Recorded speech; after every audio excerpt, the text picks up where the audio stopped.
Hello, my dear friends. We're here today to show you how to do Hijama wet cupping. This is the type of cupping with bloodletting, where you release blood from certain parts of the body in order to relieve some kind of pain or to resolve a medical condition, cure a disease, whatever the instance may be. So we have Çukurluğu here today, who's going to help us demonstrate how the Hijama cupping is done. And this is predominantly done in the Muslim culture, where it's believed that whatever sin you've done can exit the body through the dirty blood that you're going to bloodlet. So let's go ahead and get started. What you're going to need is a mask, some Hijama wet cups, maybe some anesthetic wipes, also some bandaging material, sanitary gloves, a scalpel, maybe a disposable with a disposable tip. This one can be easily replaced by being removed from here, and you can put a new tip every time with each new patient. And perhaps some lancet bloodletting needles. We're not sure if Çukurluğu can take the scalpel or if he'll be preferring the needles. We're going to see what he says. I'm sure I prefer the scalpel. How do you know that? I think he's had experience with this. He's had cupping before, so he thinks he's very knowledgeable on what he prefers.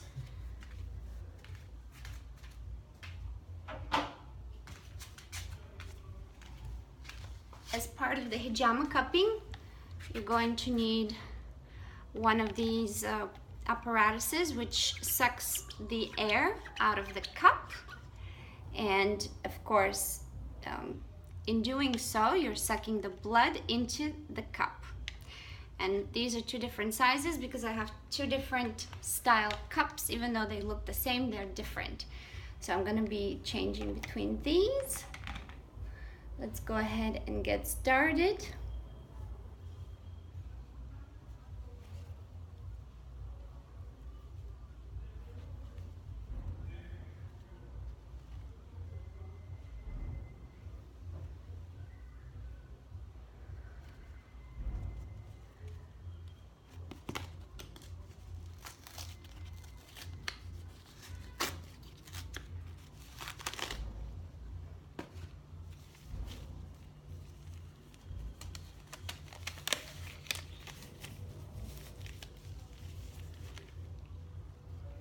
These are a bit too large on me. What you want to do is get very, very tight gloves so that your work can be more precise when you're cutting. I of course don't advise you to do this at home. I'm not a medical doctor. This is not a medical advice. It's just a demonstration of how it's done. So if you're going to try it, do that at your own risk.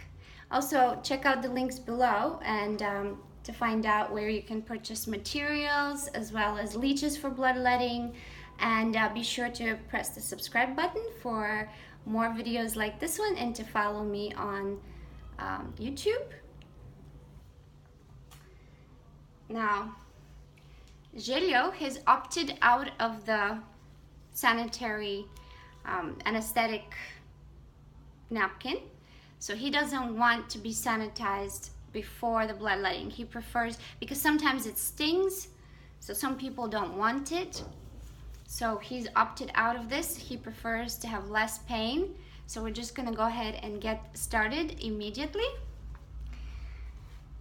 Before I start cutting, what you want to do is draw the blood up to the surface. So first I place the cup on the desired spot, and then I simply draw out the air and it becomes secure in its place. Then we're going to wait a few minutes before we actually start cutting. And how many cups do you think you would like today, Julio? He sometimes experiences a little bit of back pain, back tension, and he's wanted to get this done today.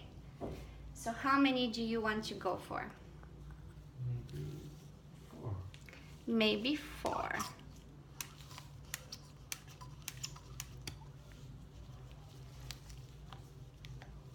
This particular part comes off sometimes, so all you have to do is just reposition it. Did you want 4 larger ones, or did you want smaller ones, or it doesn't matter? Large. He wants large.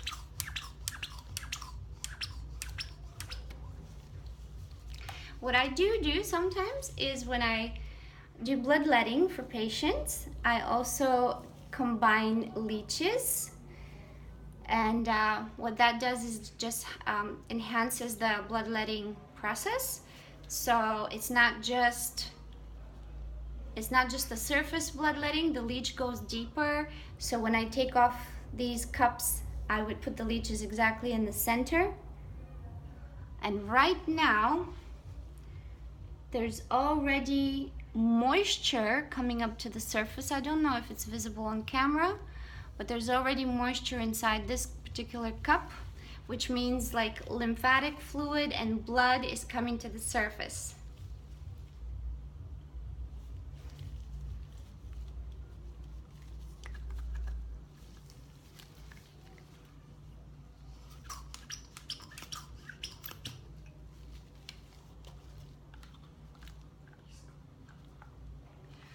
Okay.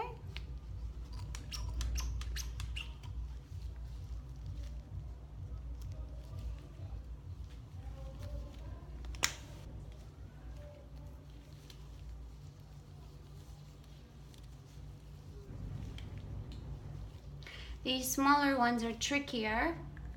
They're not as easy to position. They're usually used for small surfaces where a large cup would not be, for example, here on his arm. I wouldn't be able to put this large one, but I would be able to put a smaller one. Okay. So I think he said 4, so 4 should be enough for now. And all you have to do is press this little knob to release the air. However, I don't use it that way. I just put my finger underneath here and let the air in and uncup.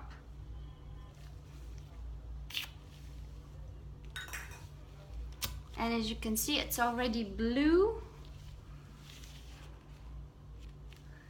So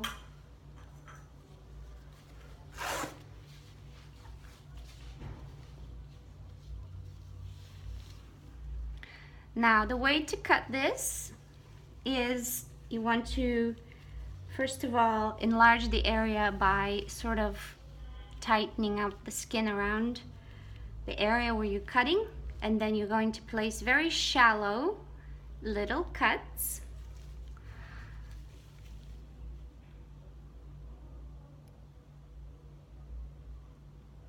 Do you feel any pain, Julio? No. And you want to do it fairly quickly in order for this to be effective.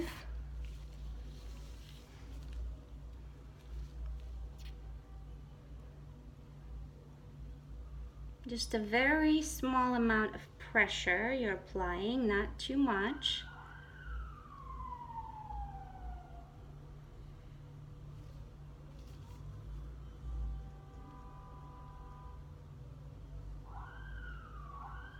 Does it hurt? Yes. Yes, a little bit.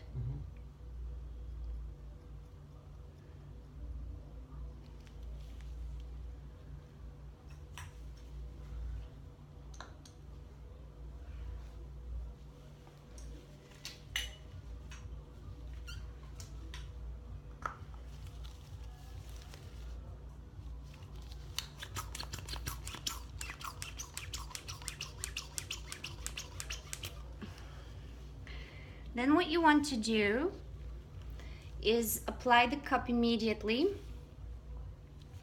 in order for the bloodletting to start. If you wait too long, then the blood is going to start clotting, and it's not going to draw out as much blood. And the point of this whole exercise is to draw out as much blood from these cupping circles as you possibly can.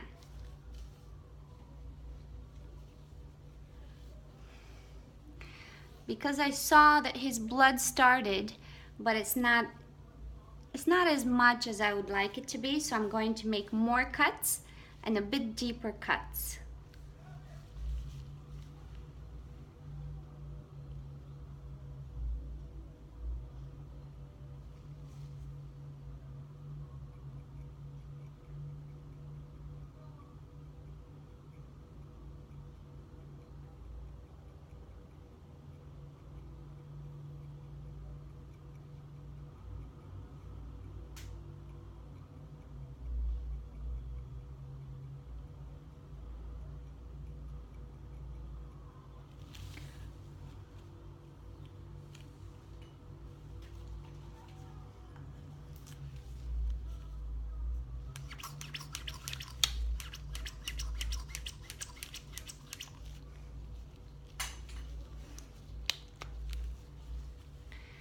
Now you might wonder, well, how many times do I need to suck? As you can see, this one started immediately, and it started to fill up quicker, and this one's already filling up. So you might want to wonder, well, how many times do I need to suck in order for the blood to start coming out? I don't know. I don't know how many exact suckings you would do. You would just have to sort of feel it, but I would say no more than about 6, and you will see how the raised part gets to be very, very raised, and you can't go no more. I mean, you can only go so much before the pressure would become too much for the patient. So then you would stop at that point, and when this starts filling up, then you can replace it and you can resuck again with the second cup, which is usually what I do most of the time. So we're gonna do 2 more. Are you feeling okay? Yes, he's feeling okay. So he can go for 2 more. If I can just ask you to get closer. Yes, thank you.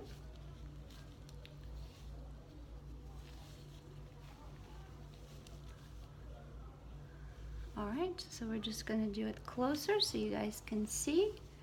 So I'm just scorching it very quickly and very, not so deep, but you don't want it to be too shallow either, because you want to let the blood flow.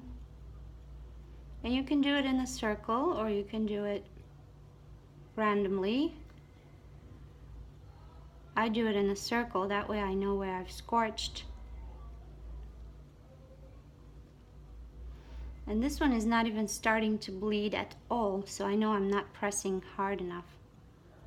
I'm going to have to repeat everything again. Are you okay? Yeah.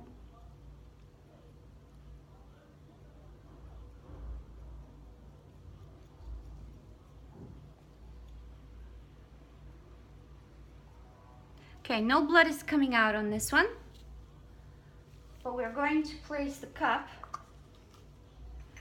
and see if it will come out in the cup.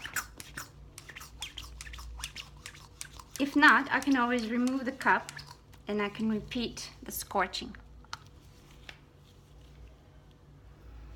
And yes, it's starting to come out. And as you can see, the other 2 cups are quite full already, which means that as soon as they get to this point, which is the actual opening, and you don't want to press this. If you do, you're going to release the blood. So when it gets so full that it reaches to this point, that's when it needs changing. So this one, I would say we just need a few more maybe minutes. And sometimes what I do is I just tap the area around to promote blood flow and to speed up. Sometimes I shake the patient. So I do different things to promote this process to go faster.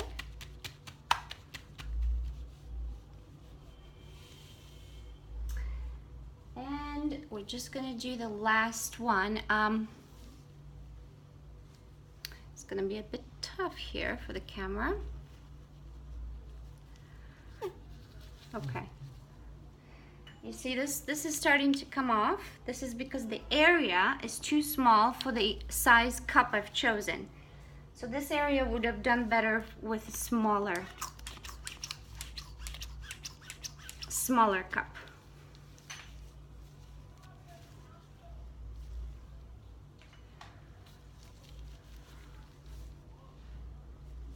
Okay.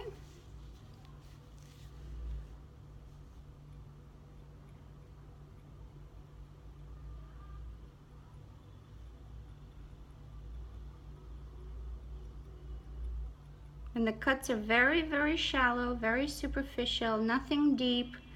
You don't want anyone to speak to you while you're doing this. You don't want any family around, just yourself and the patient. And you don't want to engage in any conversations, deep, meaningful conversations while doing this, because it's very important to concentrate so as not to cut the patient too deep. Okay.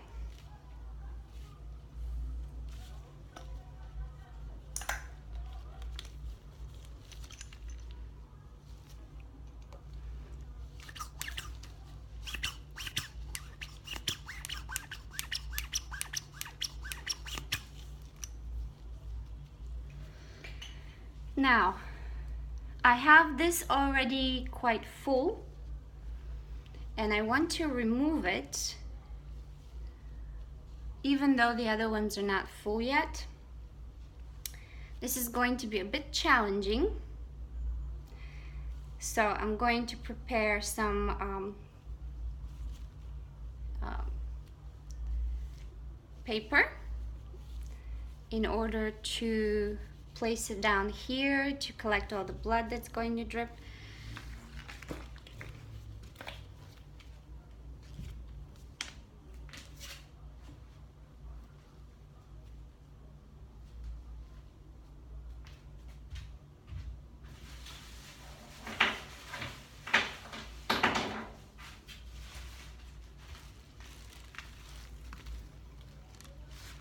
Another thing you'll need is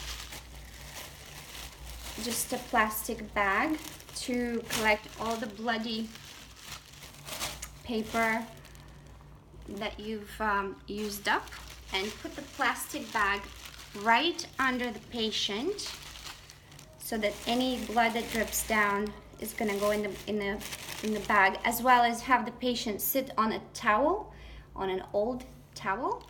That way you're not going to get any bedding or anything like that dirty. An old towel is used also with the leeches as well. So I'm just tapping the area to let the last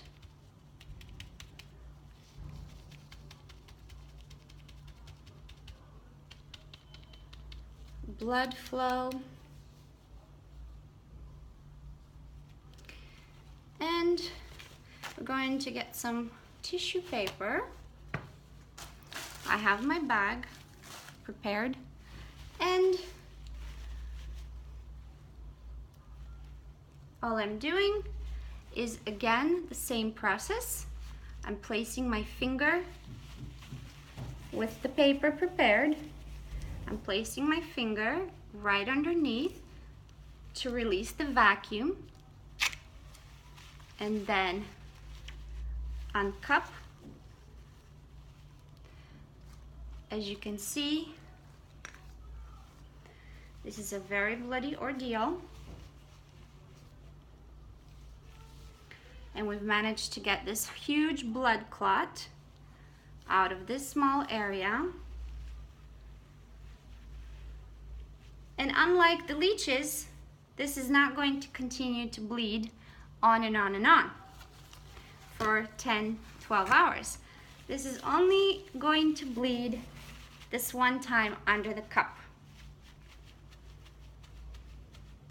Now, there is a possibility for me to reapply the cup again on the same spot and suck some more blood out of this same spot, which I'm going to do. And hopefully there'll be more blood coming out of here. However, you don't have to reapply the cup in a dry spot like this without recutting. You can recut again in the same fashion like I did the first time, and then reapply the cup. So this would be even more effective. Let's go ahead and remove the second one.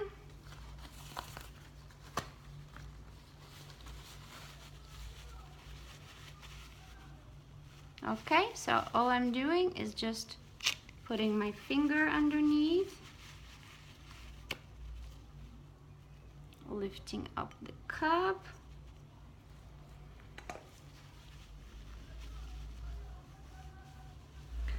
wiping it off. There's quite a bit of congested blood again that come out.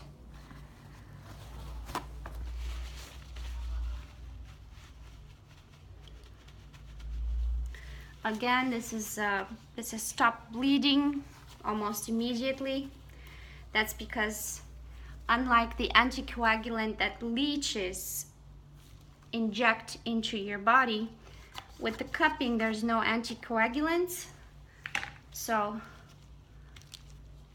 the blood starts clotting naturally almost immediately.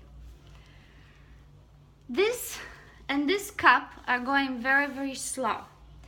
Usually that means that there's lots of congestion going on, lots of congested blood in this area and in this one as well.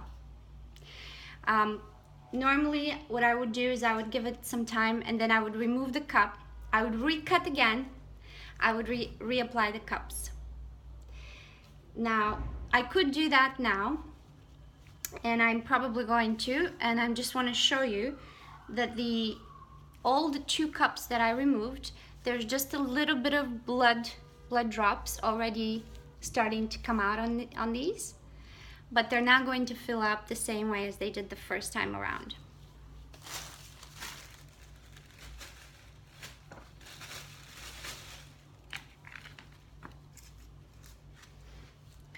So I'm going to remove this, recut, and reapply.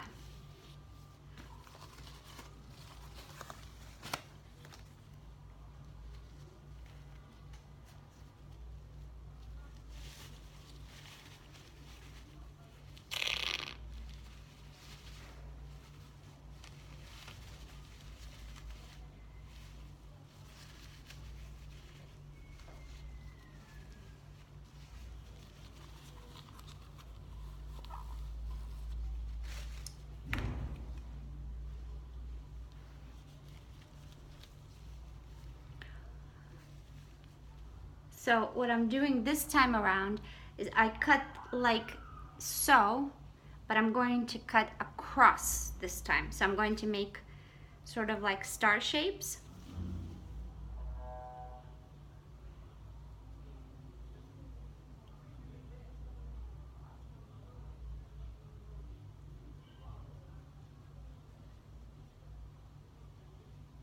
How are you feeling?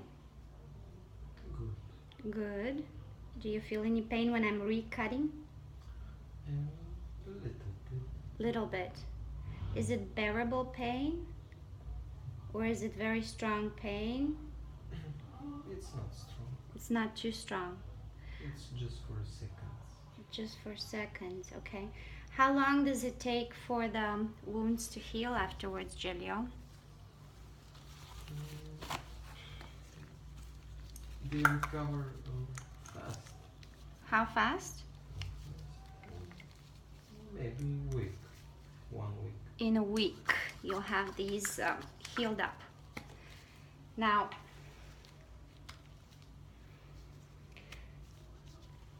I've recut, I've reapplied.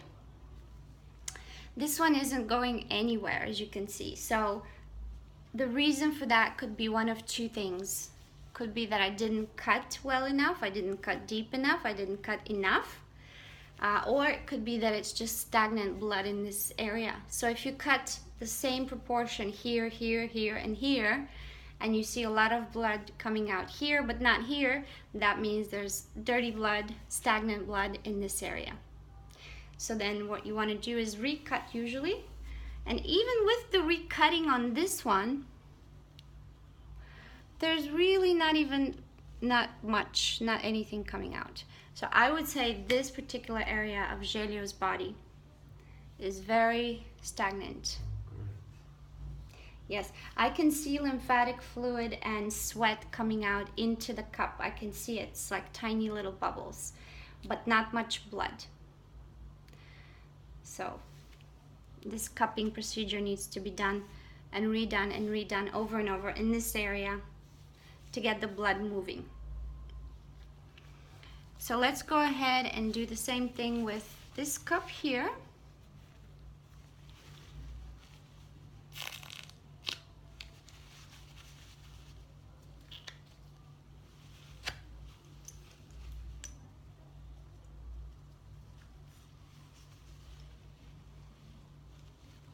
That's all that there is.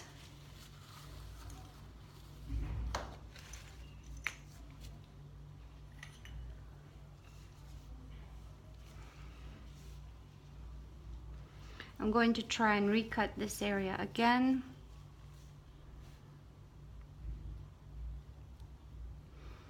Usually scalpels are very, very sharp. You have to be very, very, very careful with the scalpels. Do not press firmly, do not press hard. It's best if you go to a specialist to get this done. But I am teaching people how to do it because I do believe that everyone is capable of doing this at home, even though I don't recommend it. If you feel you are responsible, then I don't see why you couldn't do it.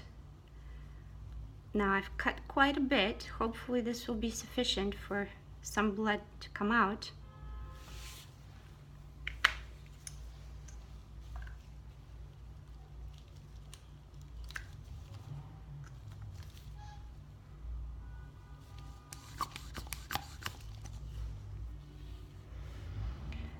Now usually the more you suck this in, the more blood comes out. So if nothing is coming out, you can try and suck again and draw some more air out to promote the flow of blood. But sometimes it comes to a point when you can no longer suck, like all the air is just pretty much been sucked out and the patient feels uncomfortable. So for example, this one's done. As you can see, it's quite raised. This one is not so raised, but it's also, I can't suck any more air out of it. So usually in the Muslim culture, patient would rock themselves back and forth and say a prayer, and while they pray, their body is moving. They can move back and forth like this, or they can move sideways just to promote flow of blood.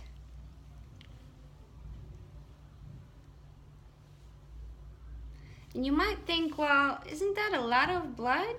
It's not. It's just very minute amount. There could be maybe about 10, 15, 20 milliliters at the most from each cup. These are quite large cups. And the smaller ones, maybe about 10 milliliters.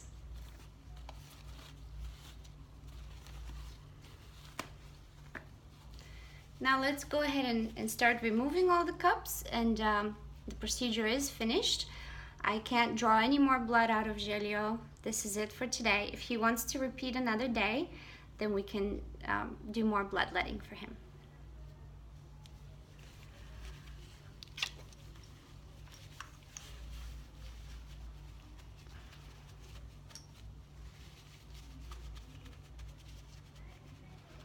How are you feeling now when I'm wiping this area off? I don't feel pain. You don't feel any pain? Okay.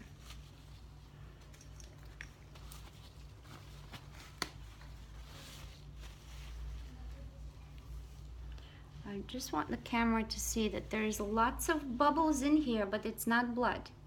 There's some blood, and mostly it's like lymphatic fluid and sweat, sweat is lymph coming out of your body.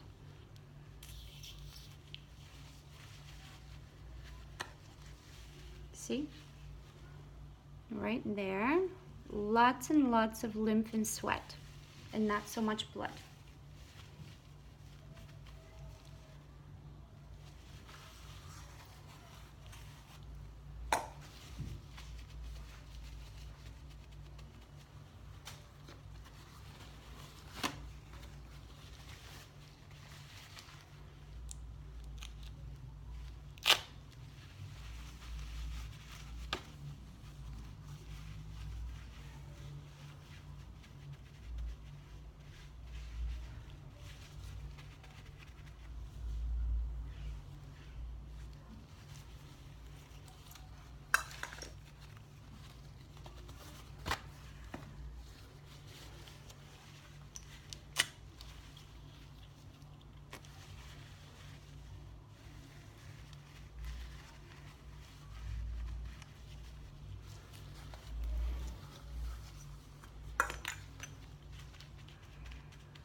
Now the next steps, some patients like to be bandaged. As you can see, these are quite raised, these bumps.